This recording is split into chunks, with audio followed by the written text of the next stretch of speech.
Okay. So next talk is endovascular treatment of dural AVF around the confluence using a sinus protection balloon. The Copernic is not available in Japan, I say. So dural AVF around the confluence is not so easy, difficult to cure, to keeping the patency of the confluence. And need to use multiple sinus protection balloons for large diameters confluence. I tried four cases, but I showed two cases. This is first case.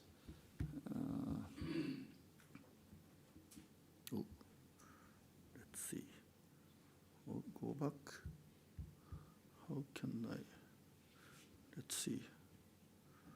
Go back. No.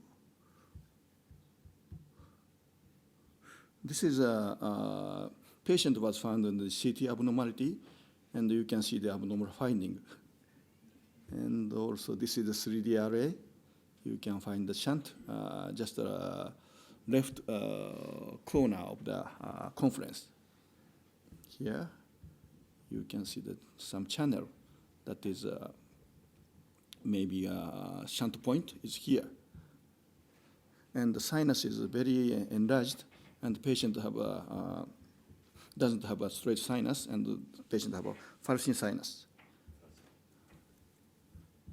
And this is a CT scan.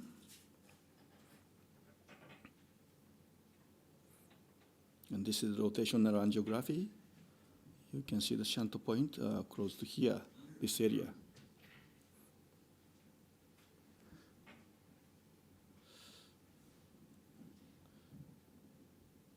But only single balloon, it is very difficult to prevent the sinus. Which balloon? I use a Kaneka balloon, I show you. That is a Japanese company making. Kaneka. So this is another view. This is the internal carotid injection. There are feeders from PCA, dural branch, dAVF Scepter supplying the feeding artery. And also this is right carotid, external carotid injection, and the shunt is very close to the left side of the confluence. And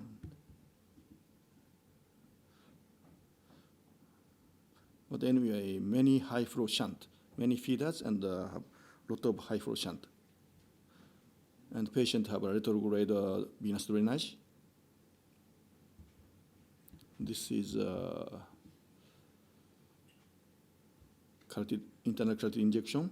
Patient have dural branches from the ICA and also from PCA.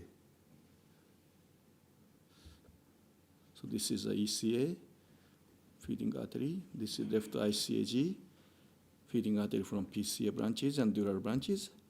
And from left ECA, middle meningeal, occipital artery, feeding arteries, and also ascending pharyngeal supplies the feeding artery.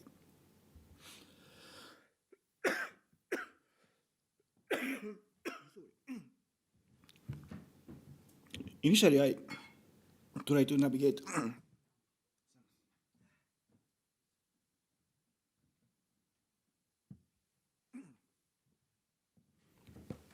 I try to navigate the 7 French guiding catheter from transvenous route. But I failed to... More water. Okay. Give him beer. Yeah, it's better. No. Maybe Spanish wine is better for me. And from transvenous route, you could navigate the 7 French guiding catheter to the shunt pouch.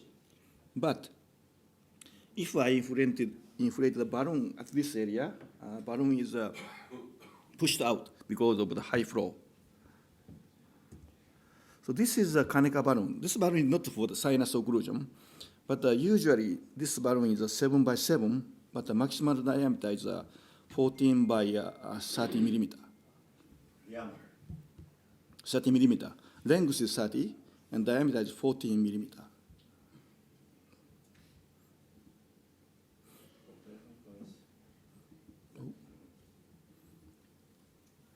This is an angiogram. And initially, I tried to navigate the 7 French guiding catheter from the transvenous route and inflate the balloon and obliterate this shunt pouch. But if I inflate the balloon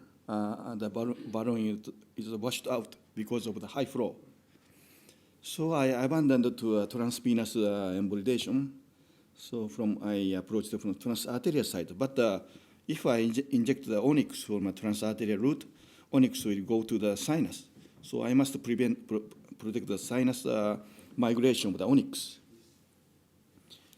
So I inflated the single balloon from the left side, but only single balloon doesn't occlude the outlet of the shunt. And I navigate the Scepter deeply into the right middle meningeal artery, and I use 2 balloons to obliterate the shunt pouch. And I inject the onyx from the balloon inflated Scepter. This patient has a lot of feeding arteries. Total onyx is 13 milliliter. Onyx is necessary to occlude this shunt. I injected the 30 millimeter onyx from in 30 minutes.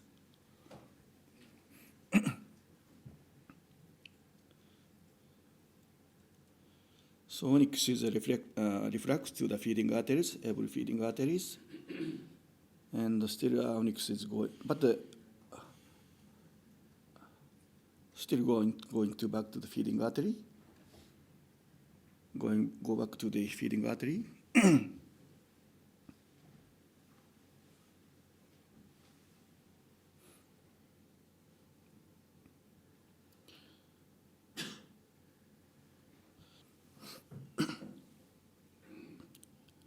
And at this time, onyx started to enter the shunt pouch. This area is shunt pouch, and this onyx is going to migrate into the sinus. But here is a balloon, so this balloon prevents from the migration of the onyx. Still, I continue the injection of the onyx.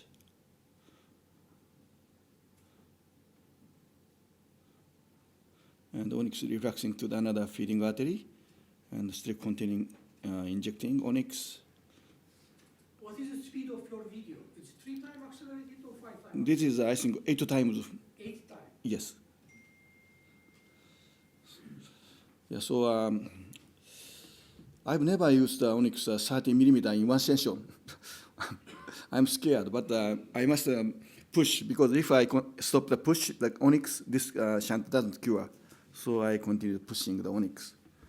So finally, I could obliterate the shunt.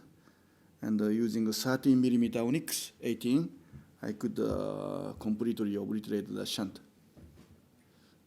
So this is 2 balloons. One is here. This balloon obliterates the outlet of the venous pouch. And this balloon is to stabilize this balloon. So by using 2 balloons, I could stabilize this balloon and could obliterate the shunt. And this is a Scepter, inflated Scepter. I injected the onyx from this Scepter to the entire dural AVF.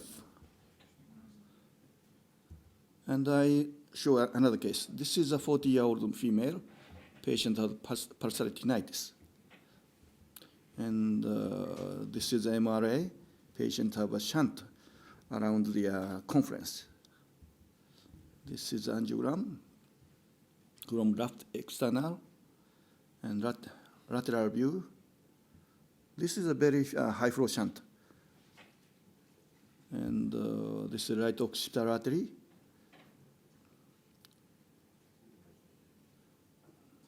This is shunt. And left external carotid angiogram. But shunt, in this case, shunt is not only single shunt. Another shunt around the confluence. This is the occipital angiogram. And this is ascending cervical.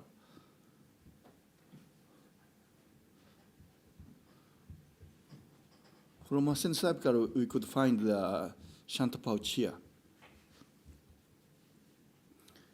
And this is the bilateral internal carotid angiogram.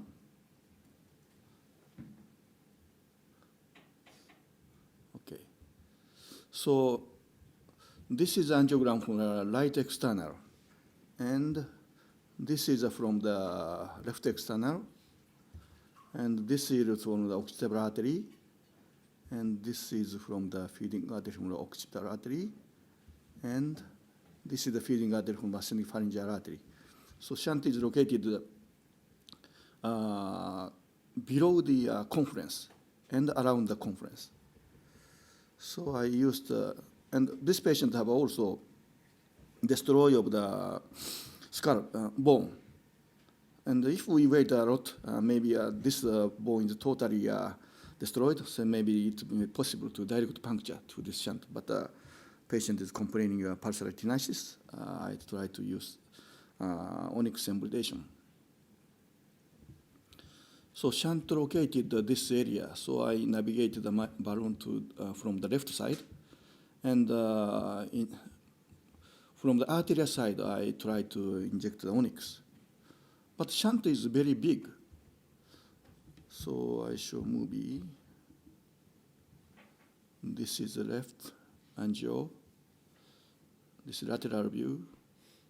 This is a, so I navigated, initially I used the marathon, but marathon passed through the shunt, and the marathon entered into the venous pouch. So I changed the microcatheter from marathon to SL10 to put a coil, to use a coil.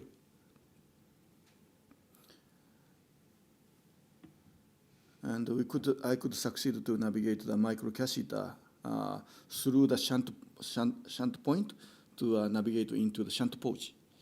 So microcatheter is navigated through the shunt point to the shunt pouch, artery to venous side. And this is a navigated balloon catheter to obliterate the orifice of the shunt pouch.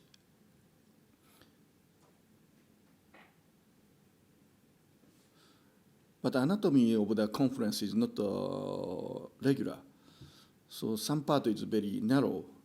So initially I put the coil because the onyx stay without migrating to the sinus. But only single balloon, I couldn't completely obliterate the shunt pouch, outlet of the shunt pouch. I navigated another balloon. At this point, this is eight times earlier. 8 fast mode of the movie. And put another balloon to here.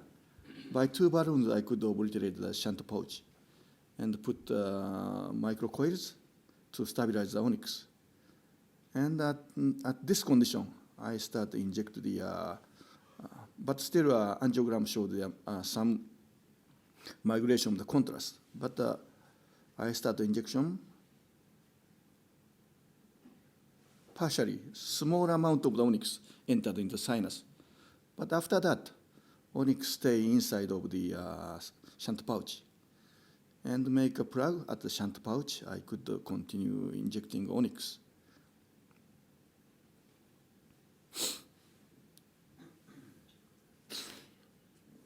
So I could inject onyx to the retrograde fashion to the feeding arteries.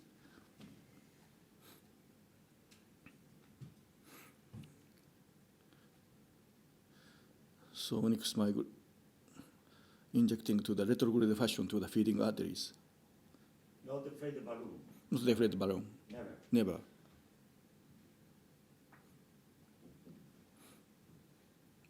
Because shunt pouch is very wide. So if we deflate the balloon, it has a chance to the onyx migrate into the sinus. But you were still within the dural pouch. Oh, yes, right? yes, Injecting through the microcatheter. Yes. Within the dural pouch. yes. So this is a transarterial, but a transvenous injection. Caneka balloon. Real Madrid balloon. So I deflated the balloon, but still small shunt is located at the left corner of the transverse sinus. So still I navigate the microcatheter from the left middle meningeal artery and inject onyx under balloon protection. And onyx is going to filling the shunt pouch around the left transverse sinus. And I deflated the balloon. Shunt is completely gone. And And the sinus is open? Still open? yes, of course, Okay. of course. This is a Conebeam CT. The onyx located in the bone.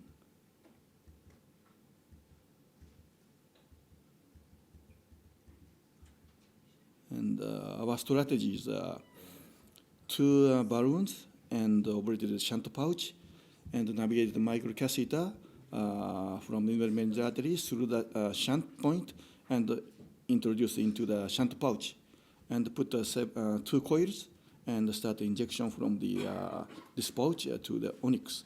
And this pouch is obliterated, but still a small shunt is remained around the transverse sigmoid corner, transverse SSS and transverse corner. So I navigate the microcatheter from left side.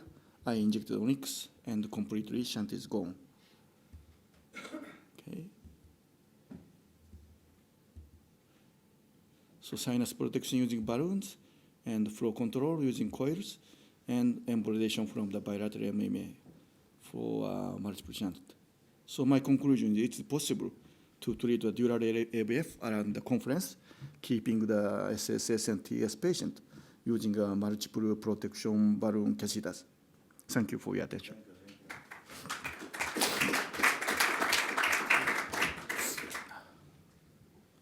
Any questions? Okay, Divan, please.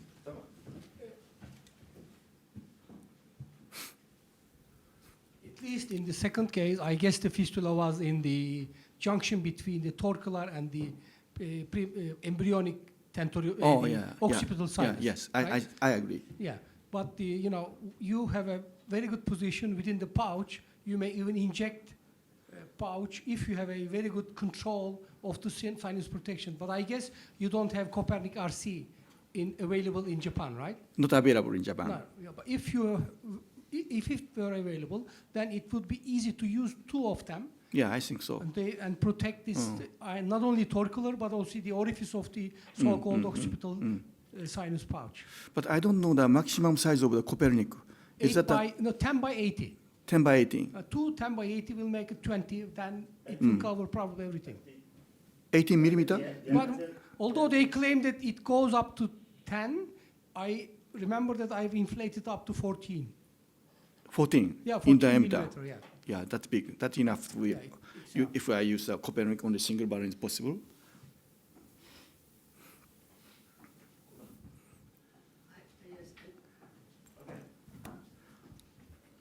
Just give a short comment. If you can put a double lumen balloon in the pouch that I did before, then I did. Yes, you can put a couple of coils and then you don't need to push so much onyx. You just occlude the pouch. This is also an option. Yeah, that is another option. I did. I have an excellent 4 case, and I used the same technique as you showed. From the I did. From the retrograde fashion, I navigate the micro balloon from venous side and obliterate outlet and inject onyx. You made my day. Okay. Okay, thank you very much.